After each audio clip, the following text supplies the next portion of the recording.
Ladies and gentlemen, by now you should know that if you click on a Gotham Chess video, you are going to witness some sort of fun, maybe entertaining, educational chess content. And if this is the first time you're clicking on one of my videos, well, then say hello in the comments. Welcome to my channel. Today I am going to show you why Magnus Carlsen is levels and levels and levels above his competition. That includes yourself, myself, and some of the best grandmasters in the world with whom he shares that coveted GM title. I am also going to be showing you a game that Magnus Carlsen won in one move. That is not clickbait. Magnus was playing in Title Tuesday on chess.com, and he decided that to demonstrate his ability of beating very good players, he was going to start every single game with the move g5 by black and the move g4 by white, the grob. He was playing the grob with both colors. Folks, let me tell you what this means, okay? This is the equivalent of a top-level mixed martial artist fighting with an arm tied behind his back. I mean, this is essentially what he's doing. I mean, that's ridiculous. He is still grappling with some of the best grapplers in the world, but he can't use one of his hands. It doesn't make any sense. Or he starts in like a compromising position. Now, Igor Kovalenko, one of the very best in the world, he has been 2700 before, played principal chess. He took the entirety of the center. And basically, now black is sort of playing a King's Indian-esque position. Now, the reason this is so bad, okay, number one, you are not fighting for any control of the center. You're fighting for flank control, which doesn't really make any sense. You've also overcommitted two flank pawns on the same color complex, which means the light squares are exceptionally weak. It also means that you've basically negated your opportunity to castle in a certain direction. You now probably will not be castling. So you have given away a ton early on, okay? A ton. Now, White plays this in a more or less respectable manner by developing all his pieces and then trying to immediately take advantage of that very loose h5 square. So Magnus plays knight f6, and the way Magnus is playing this position is he's sort of daring White to jump forward, daring him to jump forward with d5, maybe h4, but White is just calmly developing. Kovalenko is playing in a very principled way, just developing, supporting his center, and suddenly Magnus plays e5, and he's like, oh, you want to play it slow? Knight d4. Wait, so Magnus played a bad opening, and then he played a pawn sacrifice? Like he's just sacrificing a full pawn. Yes, that's exactly what he's doing, and he's almost at an equal position. What? How does he do that? Well, he does it like this. Because his idea here, normally, when you have a situation with the queen in the center, the knight moves, the bishop attacks the queen. But right now, if the knight moves here, the queen just takes the bishop. So Magnus's idea in sacrificing like this was to go here, walking through two impossible situations because the bishop now attacks the queen and is defended. And when the queen goes back, Magnus has no intention of trading knights. He plants his knight on the f4 square. So he's down a pawn. He has no development. He's played this opening like a total noob, and yet he's actually making some progress. White plays rook g1, defending the pawn on g2. And now Magnus plays bishop e5. Magnus has plugged the hole in the center of the board. It doesn't even feel like he's down a pawn. Where's White's extra pawn? Can you show it to me? White doesn't know what to do. He plays h3. Magnus is better. Magnus plays h5, utilizing those dopey g and h pawns. And Kovalenko here just doesn't know what to do because Kovalenko could castle long, right? That looks like a good move. Knight h3. What? That's just bishop f4. You lose your queen. Suddenly Kovalenko can't castle. Wait, the dude who played h6, g5, and now h5 on move 14 still hasn't castled. And not only that, Magnus has only used two pieces. How is it possible that he is better in 15 moves? He's only got two pieces out. The other dude got all his pieces out, put the pawns in the center, put the knights, put the bishop, put everything. All right? Studied all the basics videos on YouTube, dedicated his whole career to chess. Meanwhile, Magnus is just playing with two pieces the whole time. And now from this point forward, Magnus turns on the jets. He gets the queen out, the bishop, and long castle. Three absolutely critical improving moves. White's position is in disarray. White is still up a pawn, but now black has complete control of the dark squares. Black now calls the shots. Will black attack on f2? Will he take one of these three things with the knight? Will he try to break through over here? Well, first he goes here. Look at White's position. Just crumbling. Knight back to d1, trying to defend the king. Rotates the rook over. h4 now kicks the knight. Will White play knight f1? Look at this position. White does this. Okay, we have rook h5. Rook f4, some tactics here. Hits the queen, and the bishop attacks the rook. But Magnus doesn't care because the rook comes in. Now Magnus got his pawn back, and he has what we call the compensation. Okay, king f1, and he just keeps bludgeoning. Look at this move, f3! The bishop on d7, which only made one move so the king could get to safety, is about to checkmate the white king when the pawn moves. Takes here, the king is stuck in the center. How does Magnus do this to people? This is 25 moves into a game where he was lost on the second move, basically. Lost is a strong word, but you get what I'm saying. And he just effortlessly just marches into his opponent's position and starts collecting. Look at all these pawns he's collecting. Takes 2 pawns, about to get a third one. There it is. Just up 3 pawns now. From down a pawn to up 3, White resigns. White is a 2,900, 3,000 rated blitz player. Magnus made it look so easy. It's just infuriating. Now, Magnus also played against Conrad Holt. Conrad Holt was one of these really talented young junior players in the United States who then took his talents to being like some sort of like engineer. I don't know. He went to like some big tech firm. So really good career, you know, grandmaster, big tech firm, probably good salary, big house. I don't know. But Conrad Holt is a beast. I've never really had a chance to play him. We played once. I played Conrad Holt in World Open 2011 in Blitz, I think. Something like that. You'll notice that in this game, White actually plays in a relatively similar way.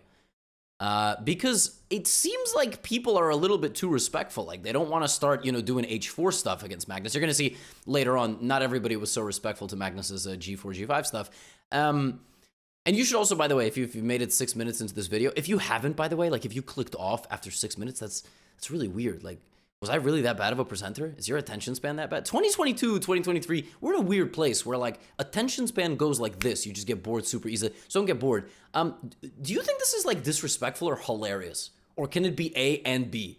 Because I just find like it's so funny nowadays. You can have the best player in the world log on to chess.com and just play such absurd openings and still demolish people. But some people get disrespected by that. More on that later. By the way, you see d5? So in the last game, Kovalenko sort of played this. He kind of froze up. Not Conrad Holt. All right, Conrad attacks the knight in the middle. Magnus rotates, once again, seizing control of these dark squares. And castle. So this time, at least, White got to castle. All right? Magnus still plugs the gap. You'll notice that Black is not playing traditional moves like bishop, d7, or something. He actually reroutes. He undevelops because it's all about the dark squares. He makes multiple moves with the same pieces. Look at this. His knight here went 1, 2, 3, 4. This is move 10. He's made 4 moves out of 10, and 2 more, 6 moves out of 10 with the knights. Because he understands it's all about plugging the dark squares. White will not be able to get moving unless, you fight back on the dark square. So king h1 is a very nice idea, trying to play f4. Now Magnus attacks the bishop, kicks it out. White is ready to play this move. So what does Black do? e5. That is an incredibly provocative move. You force White to play en passant, okay? Because if White waits, White will never play f4. So this, and Conrad launches the move f4 into orbit. He maintains a good position. He is taking the fight to Magnus. Gf4, bishop f4, and now Magnus is a couple of moves away from consolidating, but if he just plays an absent-minded move like queen e7, he will not castle. The queen will cover the king's route to castling. You cannot castle through check. Like 300 of you probably just learned something. Some of you probably watched my videos just as a newbie, and you didn't even know that you can't castle through check. You could castle this way, but that would be exceptionally dangerous because your king would be wide open. So instead of doing that, Magnus does this. He puts the knight back on d7 again. Look at that knight's journey. That knight went f6, d7, stood there for a little while, f6 back, d7. When you play like this, I call you a bozo. When he plays like this, I'm like, hey, come look at this exhibit. You know, like in a zoo or something. Are zoos unethical? Is that like a thing? I never know. Like sometimes I reference things in my videos, and I don't keep up with those kinds of things. Like, is it an animal sanctuary? That's a better thing now. Like back in the day, you know, I'd be bored. I'd be 5 years old. My parents would take me like to the aquarium. But aren't they unethical? I don't know. Anyway, cancel zoos or something. Cancel something. It's 2022. 2023, almost. October. Anyway, so when Magnus plays like this, it's like, wow. When you play like this, it's like, oh my God, they're hopeless. So the point of playing like this is to plant the knight in the center from where it will not be removed. The knight will absolutely not be removed from there. And now Magnus trades queens, understanding the exact moment of the game that he has to trade the queen, because once the queens are off, this position is absolutely anything but equal. Why is it, like, how does this happen? Why is this so much better for black? Because in any type of middle and end game, we're kind of on that verge right now between the two phases. You got to compare the quality of the pieces that you bring to the table. And this knight, once it gets to the e5 square, is untouchable. This is a permanent piece. This knight is not, because if it ever lands on d5, I'm not saying black needs to do this right now, but black can just take it. This knight outclasses this bishop any day of the week. And after that, black can use the open file, right? Attack white, attack this way, and only the future holds good things for black. The future only holds good things for black, not for white. So because of that, white refuses a queen trade and actually maintains a pretty good position and then plays knight d5. Actually, Conrad Holt was playing a fantastic game here. The point of knight d5 is that if cd5, the bishop is trapped. So your bishop is just trapped in the center of the board. Magnus plays long castle here. Queen a7 looks possible, except for the fact that, congratulations, you hung mate in one. So Conrad doesn't do that and first kicks out the queen. Queen e5. Now we have knight to e7. Okay? King c7. Take, take. Conrad is doing it. He's getting it done. Conrad's getting it done. But here's something insane happens. They were low on time. Conrad plays the move bishop h5. As you can see, the eval plummets because that's a free bishop. But beyond that, he also hangs a... Oh, it was going so well. I know the feeling.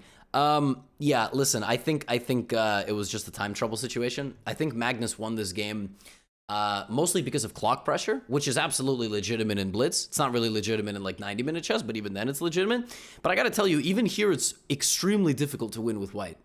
Even here, say how? I don't understand. What? Well, white is up. White's up 2 points. That means the game is over. White doesn't really have a breakthrough spot. Like, it's +1, but it's really +1 because white has material advantage. In reality, you can't really go wandering off to take on a7 because you're going to lose this pawn. And, like, once you defend b2, I mean, I'll just play, like, king b8 or a5 or something. Black doesn't have any obvious weaknesses. You can't sacrifice on f7. That's just not going to work because I will mate you, probably. So actually, I mean, the position was unpleasant, but if you turn off Stockfish, it's actually kind of hard to play. Well, Conrad got low on time and unfortunately made a couple of blunders. Magnus's next 2 games were with white, and he continued with this g4. Now, he played Big Fish, 1995, a.k.a. Vladimir Fedoseev from Russia, and Fedoseev was not to be out-disrespected as he proceeds to play knight to a6. This is a game between 2 of the best chess players in the world. Looks like a Guess the Elo episode, but you see their Elos on the screen, and that probably makes you kind of want to vomit. So we have this, and now we have whatever this is. We have a Grob kind of esque game. Magnus plays a Catalan-style Grob, giving up the pawn on c4 for the activation of his bishop, and he just basically acts like nothing happened. He makes absolutely no effort to win this pawn back at all, plays a3 to cover that knight from coming to b4, and then plays this. This is a very modern way of playing chess. Giving up the pawn on c4, which is what Magnus did, and then building up this big center.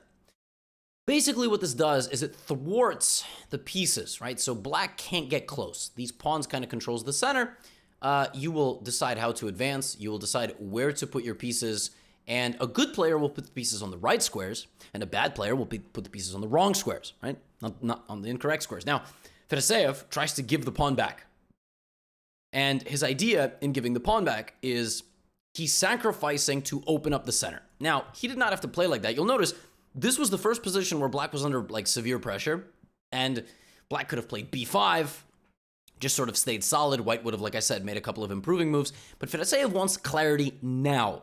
He's impatient, and he doesn't like his position. So what does Magnus do? Well, he takes the pawn, trades queens, and in chess, you have to play where you're stronger.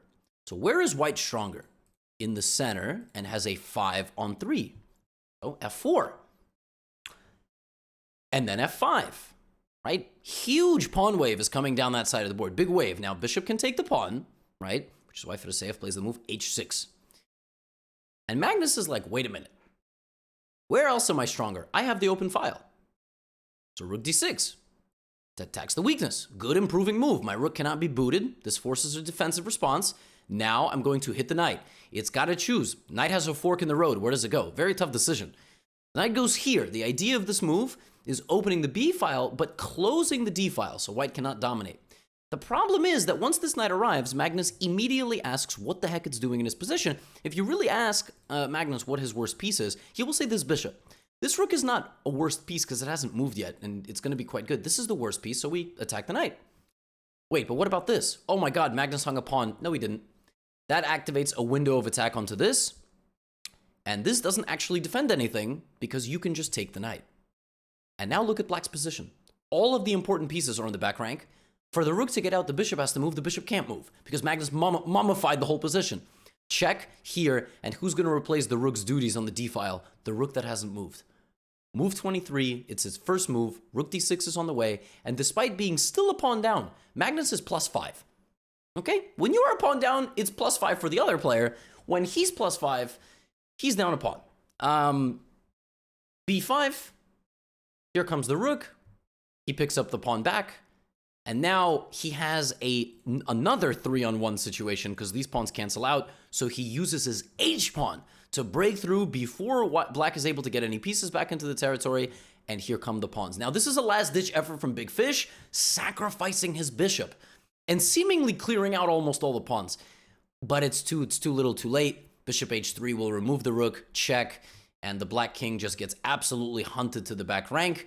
Fedoseev resigns because after rook f8, white wins here by playing check here. And you could go here and win the rook, but it's actually faster to push the pawn and checkmate the king via g7 and so on. So Magnus plays g4 against one of the best blitz players in the world. He sacrifices a pawn, does absolutely nothing about it, and the guy makes one inaccuracy and gets absolutely vanquished to the shadow realm of chess in an absolute surgical precision as Magnus ends the game by playing like 20 top engine moves in a row.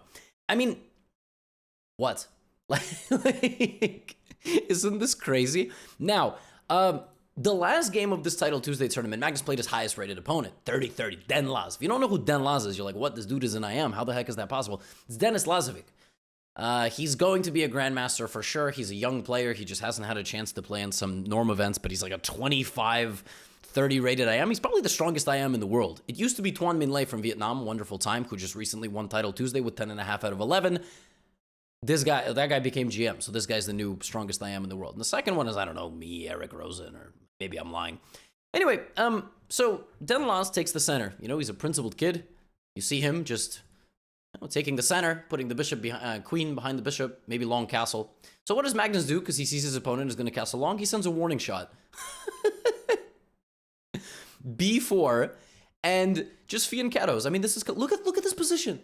I mean, this is like the we should call this opening the lobster because you got the claws. All right. I know you guys like to make clips of me, like out of context clips, and then like post them to my subreddit or something on Twitter. We got the lobster. All right. This is the way we're educating chess nowadays.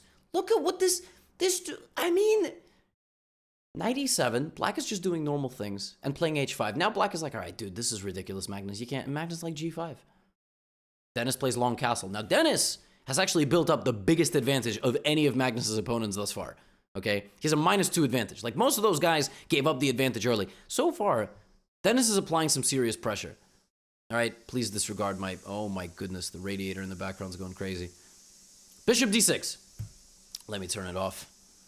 I don't want to edit the video because that's going to delay the upload time, so just bear with me for like 20 seconds. I live in New York, so radiator likes to get really loud when it ends. Anyway, bishop d6. c4. Queen f7. And Dennis is like, Magnus, how can you be, like, none of what Magnus is doing makes any sense, and yet the evaluation is back to 0. How is that possible? Magnus does not castle. Magnus, with his king in the center, is trying to open the position on 2 sides. Like, it just, none of this makes sense.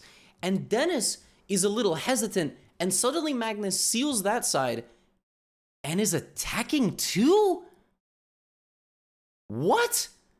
And when the knight moves, the pawn is hanging here, so he plays queen c2. He just defends his pawn there. d4, and now after sending both of these pawns into battle, do you know what Magnus plays here? Come on, bro. Bro.